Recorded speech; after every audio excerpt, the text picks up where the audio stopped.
ప్రతి ఆదివారము 2 సంఘాలకు నేను సీనియర్ పాస్టర్గా ఉంటూ ఆరాధనలు నడిపించి వాక్యాన్ని బోధిస్తూ ఉన్నాను. మా మొదటి ఆరాధన హైదరాబాద్ విజయనగర కాలనీలో న్యూ లైఫ్ కమ్యూనిటీ చర్చ్లో ఉదయము 8 గంటలకు ఆరాధన. మా రెండవ ఆరాధన హైదరాబాద్ అత్తాపూర్లో ట్రినిటీ కమ్యూనిటీ చర్చ్లో ఉదయము 10:30 గంటలకు. చక్కని సంఘాలు, వాక్యానుసారమైన ఆరాధన, అంతేకాకుండా స్పష్టమైన దేవుని వాక్యం. ఇక్కడ ఒక తేడా మీరు గమనించాలి ప్రియులారా. ఏ వాక్యం వినాలి? యేసుప్రభు ఏమన్నారు? మనుషుడు రొట్టె వలన మాత్రము కాదు కానీ దేవుని నోటి నుండి వచ్చి ప్రతి మాట వలన జీవించు. మరేంటి ఆ దేవుని నోటి నుండి వచ్చిన ఆ దేవుని మాట? ఆఫ్ కోర్స్ పాత నిబంధన అంత. కానీ యేసు క్రీస్తు ద్వారా దేవుని తుది మాట 4 సువార్తలు. ఆ మాటల్లో జీవమున్నది, ఆ మాటల్లో ఆశీర్వాదాలు ఉన్నాయి. మీరు వింటూనే ఉన్నారు. నేను యేసుక్రీస్తునే బోధిస్తాను, ఆయన బోధలే బోధిస్తాను. ఎందుకు? మనకు కావాల్సినవి అవే కనుక. ఏ సందేశములో అన్న యేసుక్రీస్తు అన్న మాట లేకపోతే వినే అవసరం లేదు. ఈ 2 సంఘాల్లో యేసుక్రీస్తుని గురించి బోధిస్తున్నాను, అద్భుతముగా అనుసరిస్తున్నారు, దీవెనలు పొందుతున్నారు వాక్యానుసారముగా. అంతేకాకుండా శక్తివంతమైన స్తుతి ఆరాధన, ప్రత్యేక ప్రార్థనలు ప్రభువు వల్ల ఉంటాయి ప్రియులరా. ఆరాధన అయిన తర్వాత ఎవరైతే ప్రార్థనలు కోరుతున్నారో వారి కొరకు ప్రత్యేకంగా నేను స్వయంగా ప్రార్థన చేస్తున్నాను. గనుక ప్రియులరా, మీ అందరినీ కూడా ప్రేమపూర్వకంగా ఆహ్వానిస్తున్నాను. రండి, ఈ ఆరాధనలో పాల్గొనండి, యేసు ప్రభు మాటలు వినండి, ప్రత్యేక ప్రార్థనలు చేయించుకొని అద్భుతంగా ఆశీర్వదింపబడండి. సమృద్ధి వాక్యం పరిశుద్ధ బైబిల్ పఠనకు మీ అందరినీ ప్రేమతో ఆహ్వానిస్తున్నాను ప్రియులరా. ప్రతి శనివారము రాత్రి 10 గంటలకు ఇదే శుభవార్త టీవీ ఛానల్లో నేను ఇచ్చే ఈ బైబిల్ పఠనకు సంబంధించిన సందేశాలు తప్పకుండా వినండి. ఇది బైబిల్ పఠన అన్నమాట. చాలా లోతైన విషయాలు, అంటే బైబిల్లో ఉన్న విషయాలన్నీ బయటకు వస్తాయి. ఏదో ఒక్క విషయం కాదు, ఎన్నెన్నో వచ్చేస్తూ ఉంటాయి. అన్నీ తెలుసుకోవాలి.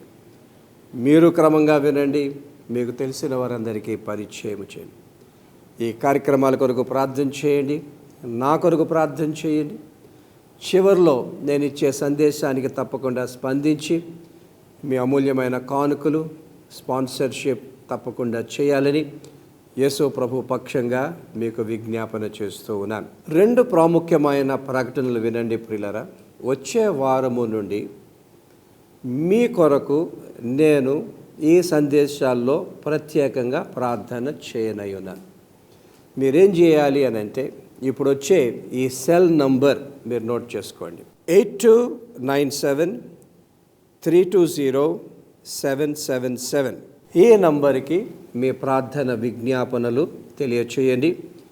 వచ్చే కార్యక్రమంలో మీ పేరు చదివి దేని కొరకైతే మీరు ప్రార్థన కోరుతున్నారో దాని కొరకు మీ కొరకు నేను ప్రార్థన చేస్తాను. ప్రతి వారం కూడా ఇలాగే చేద్దాం. ఎంతమంది అంటే అంతమంది పంపించండి.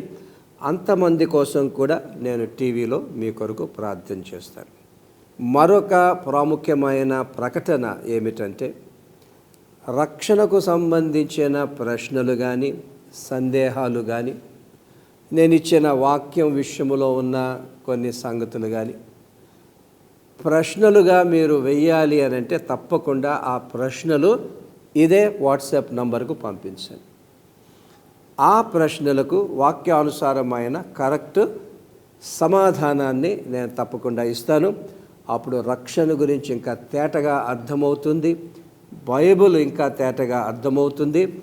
రక్షణలో బలంగా స్థిరంగా ముందుకు సాగిపోగలుగుతాం. ప్రియులరా, గతంలో ఎంతోమంది ఈ కార్యక్రమాలు స్పాన్సర్ చేశారు. వారందరికీ నా కృతజ్ఞతలు. మీరు సపోర్ట్ చేస్తున్నారు కనుక ఇది 23వ సంవత్సరం టీవీలో నేను వాక్యం చెప్పడం. ఫస్ట్ స్టార్ట్ చేసిన వారిలో నేనున్నాను. దేవుని మహాకృపను బట్టి ఇప్పటి వరకు కొనసాగుతూనే ఉన్నది. ఎందుకంటే యేసు ప్రభువు చిత్తము హస్తము ఈ కార్యక్రమాల మీద ఉన్నది కనుక. కానుకలు పంపిస్తున్న వారికి కూడా నా కృతజ్ఞతలు. ఈ కార్యక్రమాన్ని సహోదరి మిసిస్ కె శాంతకుమారి గారు స్పాన్సర్ చేస్తున్నారు. వారి కుటుంబం పక్షంగా శాంతకుమారి గారికి మనందరి పక్షంగా కృతజ్ఞతలు. వారి కొరకు వినబోయే వాక్యము కొరకు ప్రార్థన చేసుకుందాం. సర్వశక్తి గల మా పరలోకపు తండ్రి, మా రక్షక యేసయ్య, పరిశుద్ధాత్మ యెహోవా దేవ, నీ గొప్ప నామాన్ని స్తుతిస్తున్నాం. గత 23 సంవత్సరాలుగా టీవీలోనైనా ఈ అద్భుతమైన సందేశాలు సమృద్ధి జీవము ద్వారా, సమృద్ధి వాక్యము ద్వారా లక్షల మందికి నీవు అందిస్తూ అనేకులను విశ్వాసములో బలపరిచి రక్షణలను నడిపించి ఆశీర్వదిస్తున్నావు. నీకు స్తోత్రములు ప్రభువా. నీ హస్తమునైనా ఈ కార్యక్రమాల మీద ఉన్నందుక నీకు స్తోత్రాలు తండ్రి.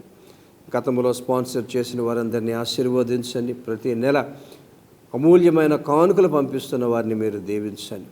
ఈ కార్యక్రమాల్ని ఇదిగో నీ దాసురాలయ్య కె శాంతకుమారి గారు, వారి కుటుంబం స్పాన్సర్ చేస్తుండగా నీ దయగల హస్తము చాచండి నైనా. కుటుంబాన్ని మీరు ఆశీర్వదించండి. నీ దాసురాలకు మంచి ఆరోగ్యమును, బలమును, శక్తి, ఆయుష్నివ్వండి. తన హృదయంలో ఉన్న ప్రార్థనలు ఆలకించండి. తన కుటుంబీకులందరినీ పేరు పేరు వరుసనైనా మీరు ఆశీర్వదించి ఈ క్రొత్త సంవత్సరంలో ఎవరికి అపాయం, అనారోగ్యం రాకుండా సంరక్షించి అన్ని రంగాల్లో సమృద్ధిగా దీవించి, మరి ముఖ్యంగా విశ్వాసములో ఆధ్యాత్మికంగా కూడా ఎదిగింపచేసి కుటుంబాన్ని అంతటినీ ఆశీర్వదించమని ప్రార్థన చేస్తున్నామయ్యా. ఇప్పుడు మేము నీ వాక్యం విననుడుగా సర్వసత్యములో నడిపించి ఆశీర్వదించమని పరిశుద్ధాత్మ దేవ వాక్యాన్ని నీకే సమర్పించుకుంటూ మా ప్రభు అయిన యేసు క్రీస్తు పేరట అడుగుతున్నాం తండ్రి, ఆమెన్. బైబిల్ పఠనంలోనికి మనం వెళ్దాం. ప్రస్తుతంలో అపోస్తులైన పౌలు తిమోతికి రాసిన 2వ పత్రికను ధ్యానించి ఇంతవరకు 2వ అధ్యాయము 17వ వచనం వరకు మనం చూసాం. ఇప్పుడు 19వ వచనాన్ని ధ్యానము చేద్దాము. దయచేసి జాగ్రత్తగా వినండి. అయినను దేవుని యొక్క స్థిరమైన పునాది నిలకడగా ఉన్నది, ప్రభువు తన వారిని ఎరుగును అనునదియు, ప్రభువు నామమును ఒప్పుకొను ప్రతివాడును దుర్నీతి నుండి తొలగిపోవలెను. ఈ వచనాల్లో ఆ మాటలు మీరు గమనించండి ప్రియులరా. దేవుని యొక్క స్థిరమైన పునాది నిలకడగా ఉన్నది. రక్షణ జీవితంలోనండి, మన క్రైస్తవ జీవితాలన్నా, మన సంఘాలైనా, పరిచర్య అయినా, చివరికి ప్రసంగాలైనా దేవుని యొక్క స్థిర పునాది మీదే కట్టబడాలి. ఎందుకు? మనందరికీ తెలుసు, పునాది అని అంటే బలంగా ఉంటుంది, పునాది బాగాలేకపోతే పడిపోతుంది. మరి ఏమిటి ఈ స్థిరమైన పునాది? మన క్రైస్తవ జీవితాలకైనా, ప్రసంగాలకైనా, సంఘంలో ఉన్న పరిచర్యకైనా ప్రియులరా, చాలా ప్రాముఖ్యమైన విషయం ఏమిటంటే దేవుని యొక్క స్థిరమైన పునాది ఏంటో తెలుసా? యేసుక్రీస్తు ప్రభు. వినండి వాక్యము. 1 కొరింథీ పత్రిక 3వ అధ్యాయము 11వ వచనం. వేయబడినది తప్ప మరి యొక్క పునాది ఎవడును వేయనేరడు, ఈ పునాది యేసుక్రీస్తే. ఆ కింద వచనాన్ని మీరు చదివితే యేసుక్రీస్తు అన్న పునాది మీద క్రైస్తవ జీవితాలు కానీ, ప్రసంగాలు కానీ, పరిచర్య కానీ, సంఘములో జరుగుతున్న సేవ కానీ కట్టకపోతే చివర్లో ఏమవుద్దండి? అది గడ్డిలాగా, కొయ్యలాగా కాలిపోతుంది. ఎంత ప్రాముఖ్యమైన విషయం వచ్చింది. ఈనాడు మన సంఘాలకు మనకు కావాల్సింది యేసుక్రీస్తు ప్రభు. యేసుక్రీస్తు అన్న పునాది ప్రథమంగా మనకి ఎక్కడ దొరుకుతుందండి? 4 సువార్తల్లో దొరుకుతుంది, కొత్త నిబంధనలో దొరుకుతుంది. గతంలో చెప్పాను, మళ్ళీ చెప్తాను.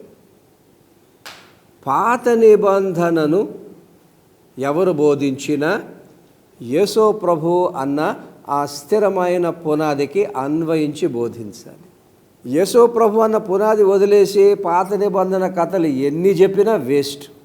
ఎందుకు? అవి యేసుక్రీస్తునకు సంబంధించినవి కావు. ఎప్పుడైతే యేసుక్రీస్తునకు సంబంధించినవి కావో మనకు కూడా సంబంధించినవి కావు. ఎవరో చెప్పేశారండి బాబు. బైబిల్లోంచి ఏదన్నా బోధించవచ్చు.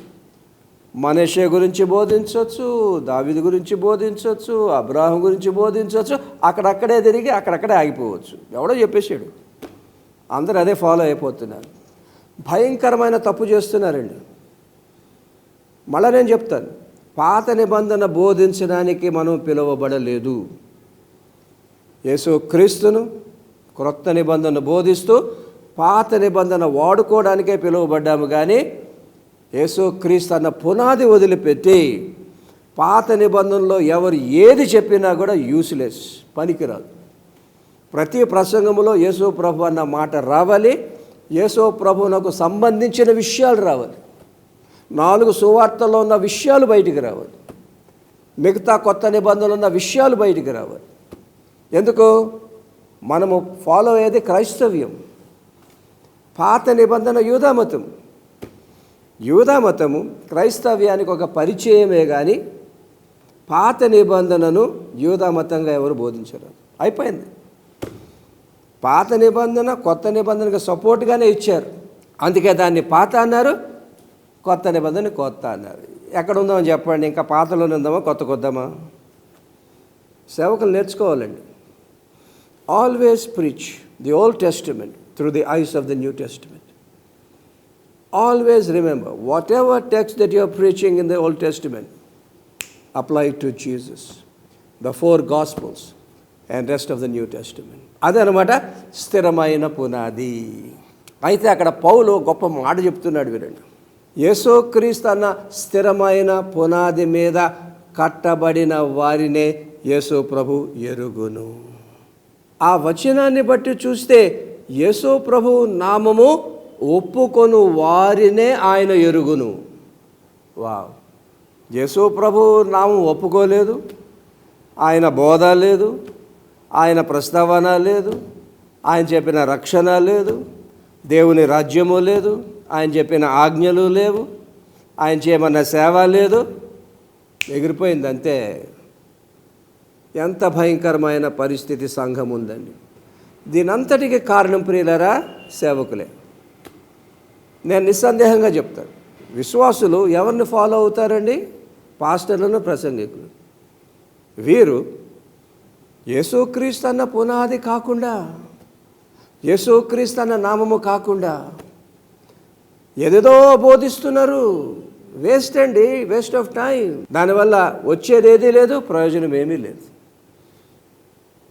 ఒకటే నేర్చుకుంటున్నాం, విశ్వాసులుగా మీరు యేసు ప్రభువును ఎవరైతే బోధిస్తున్నారో అక్కడికి వెళ్ళండి, ఆ బోధలు వినండి. బైబిల్లో యేసు ప్రభువుని గురించి ఎక్కువగా చదవండి.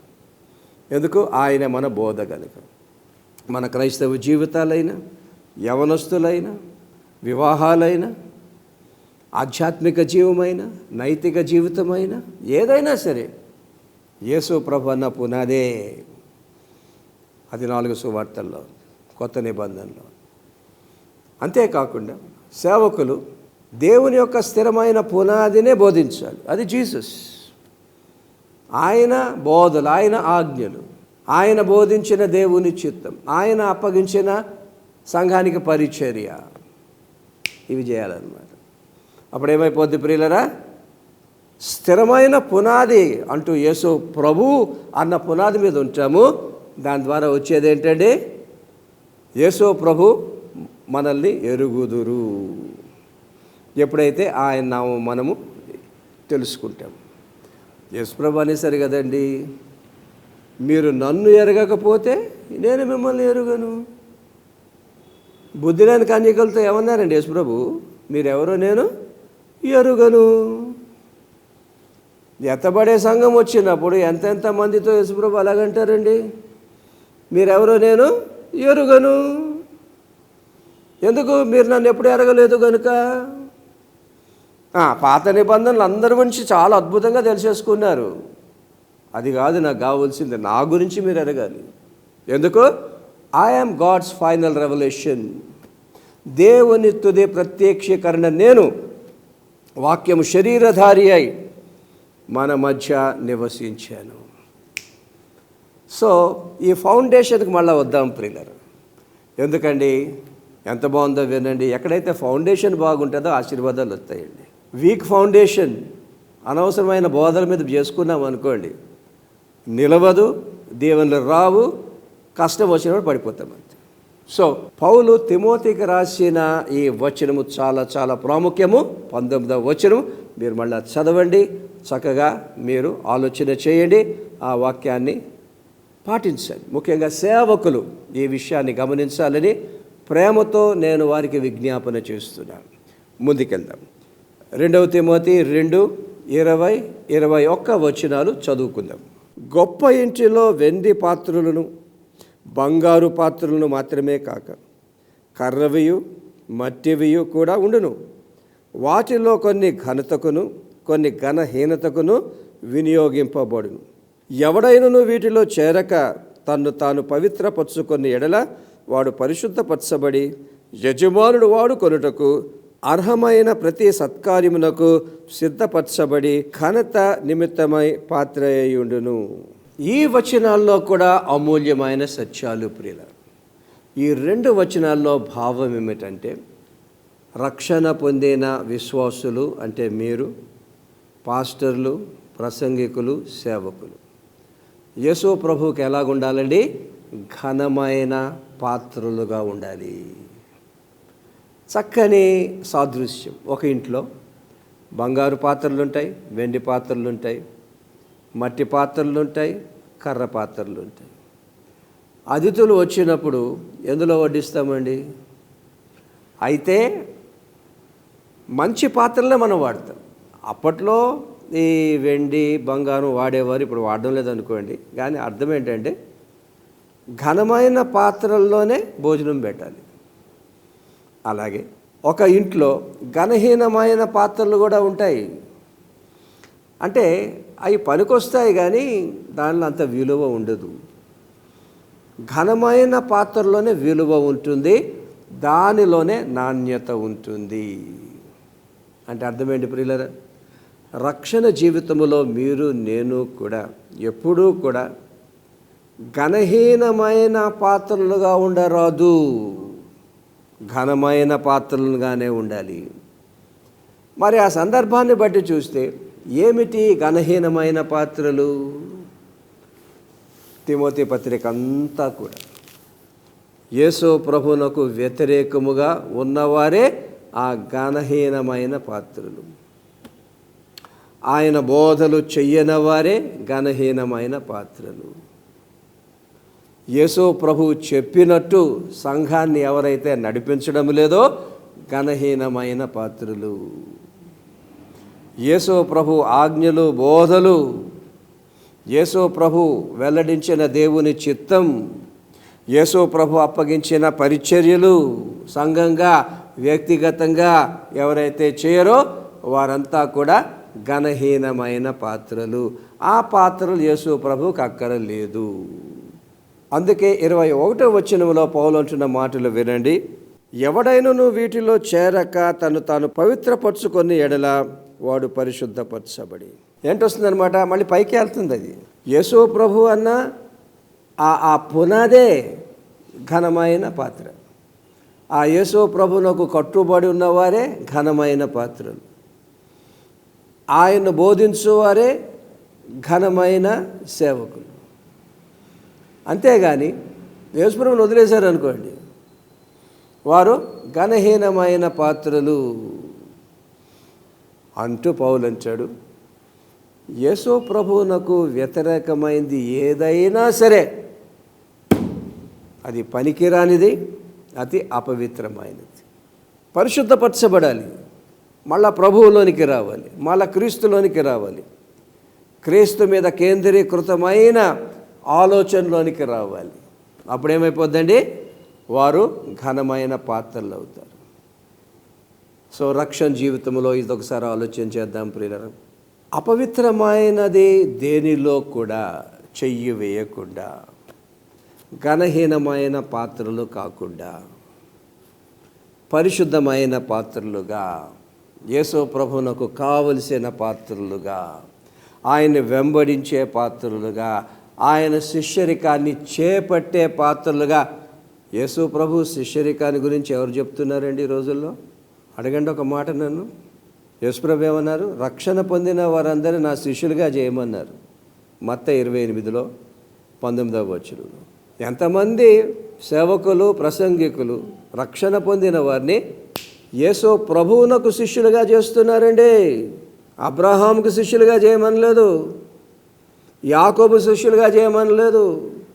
వారిని బోధిస్తూ యేసు ప్రభువునకు శిష్యులుగా చేయమన్నారు. ఇక్కడ వచ్చింది తేడా.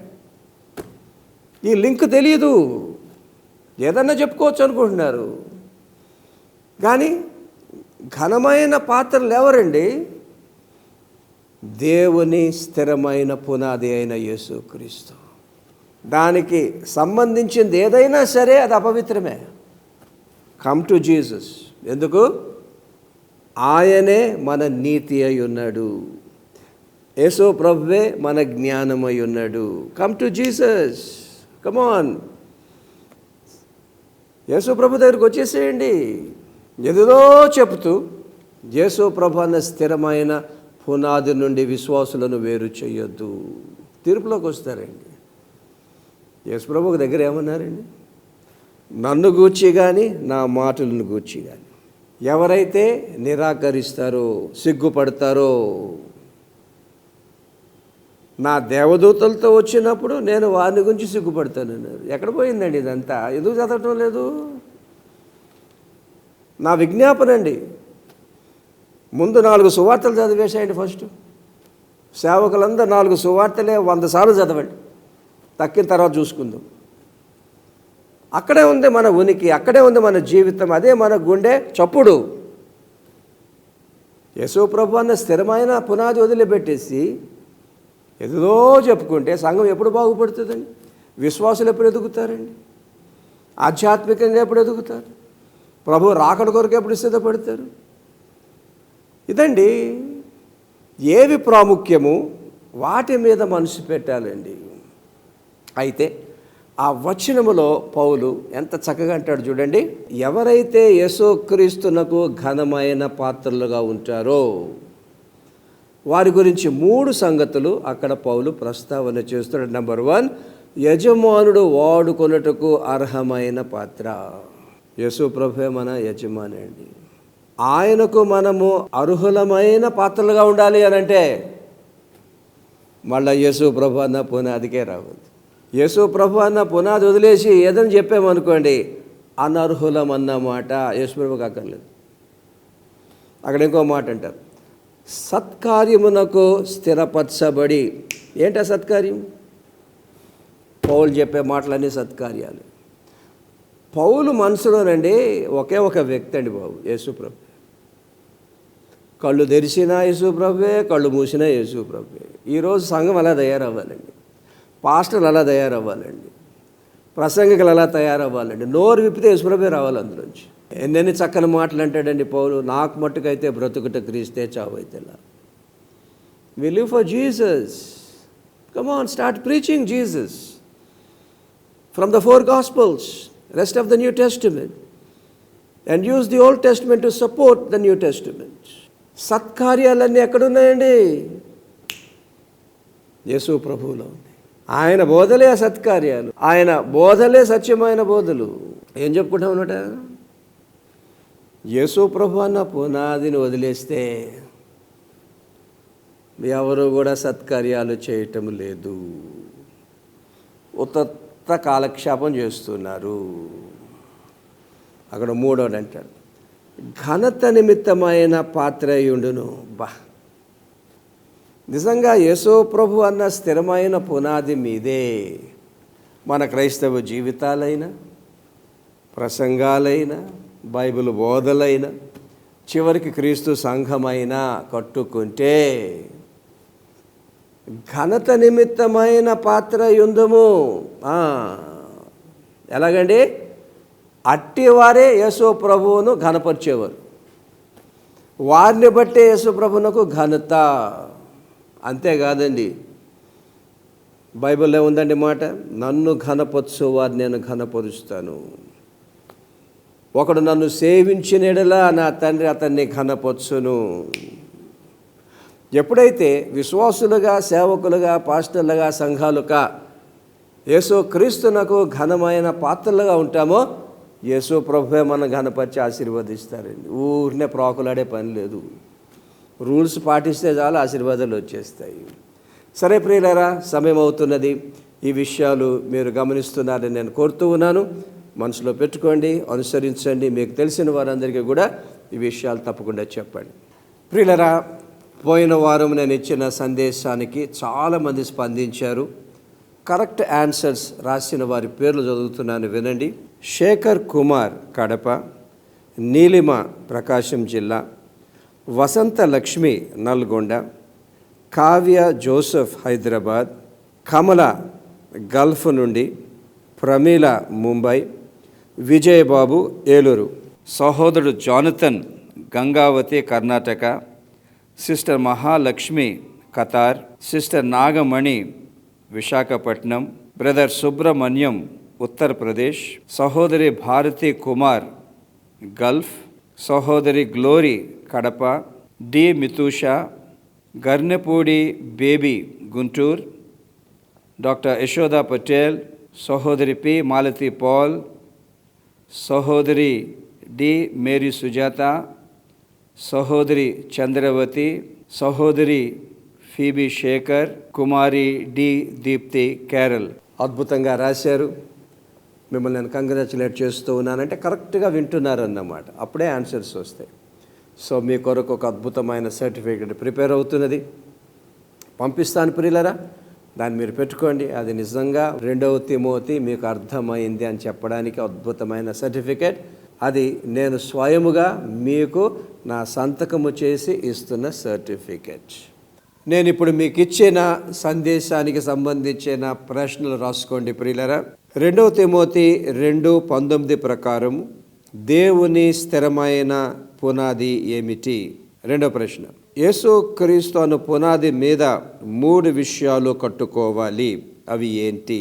2వ తిమోతి 2:19 ప్రకారము యేసుక్రీస్తు ఎవరిని ఎరుగును? 4వ ప్రశ్న, యేసుక్రీస్తును ఒప్పుకొను వారు ఏమి చేయాలి? ఘనమైన పాత్రలను యేసుక్రీస్తు ఎలా వాడుకుంటారు? తలలో వంచండి, కళ్ళు మూసుకోండి. నేను మీ కొరకు ప్రార్థన చేస్తాను.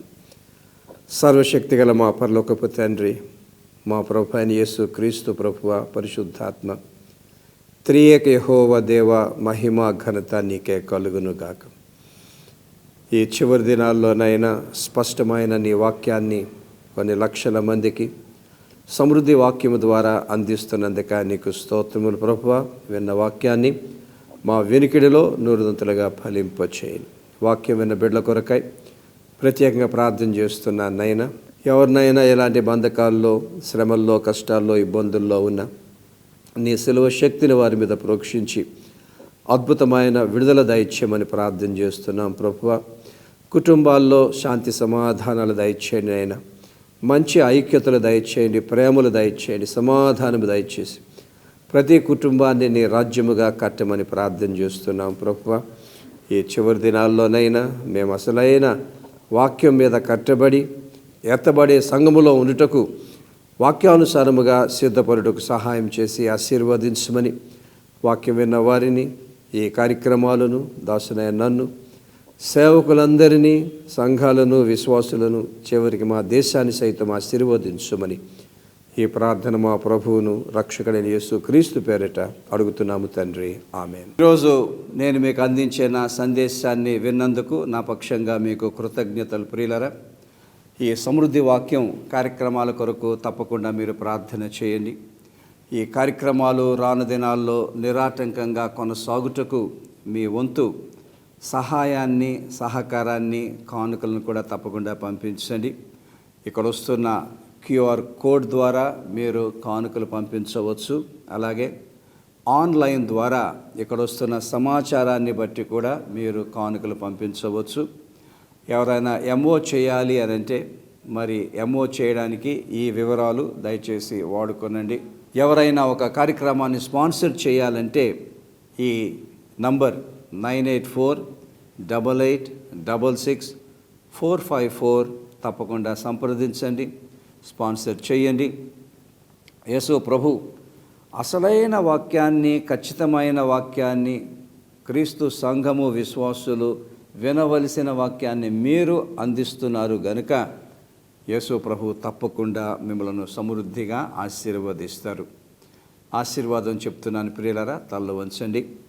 ఇప్పుడు మన తండ్రి అయిన దేవుని ప్రేమ, ప్రభు అయిన యేసుక్రీస్తు కృప, పరిశుద్ధాత్మ దేవుని అన్యోన్య సహవాసం, వాక్యం విన్న బిడ్డలందరికీ, సమృద్ధి వాక్యం కార్యక్రమాలకి, ప్రభు సేవంతటికి, అన్ని సంఘాలకు, సేవకులకు, విశ్వాసులకు సదాకాలము తోడుగొనుగాక. ఆమేన్.